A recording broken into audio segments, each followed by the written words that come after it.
Wadhi kadhodh nam chimbi jolupo e kaunti ma Kilifi ywagore kaluwore kod gino magiwacho ni piny owacho oketo gitenge chenro mag nam. Jolupo ge bworiruok margi ma jotend wedhe BMU wacho ni piny owacho jwang'o jolupo nyete kinde mag yudo midhiero ka gitimo tijegi e nam. Kotelni kod jakom Charles Nyale giwacho ni nitie dwaro ma nywando jolupo e kaunti no mondo mi owinj kendo temo kele giko midhiero masiko luorogi e kinde tijegi kamoting'o beronegi lwasi mar tich gi bero arita.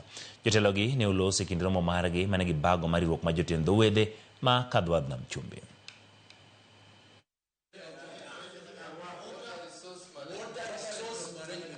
Sisi kama kuna zile meza za kupangwa ile mikakati ya sheria na nini ya maendeleo, wavuvi tu tunaweza kuulizwa, tuhusishwe kikamilifu.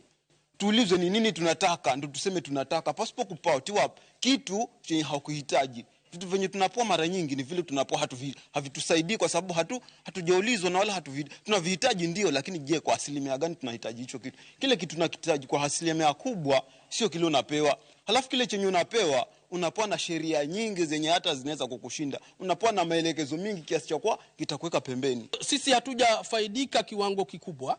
Faida ipo, lakini tukianza kuikagua tunapata kwa kuna sehemu ambazo hatujafaidika katika kiwango kikubwa ambacho tunategemea.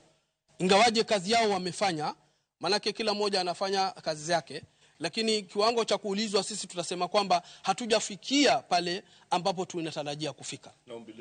Majuzi tumepoteza ndugu zetu wavuvi Kilifi kwa jumla, ikiwa ni Watamu na Mayungu na Malindi. Tumepoteza wavuvi karibu wavuvi 10, na hili ni jambo la kusikitika, la kusikitisha sana, kwa sababu ndugu zetu wanapotea kiholela holela. Katika hawa viongozi wametusahau sana sisi BMU, kwa sababu kuna majanga mengi yanatokea huko na tunalia sisi BMU peke yetu.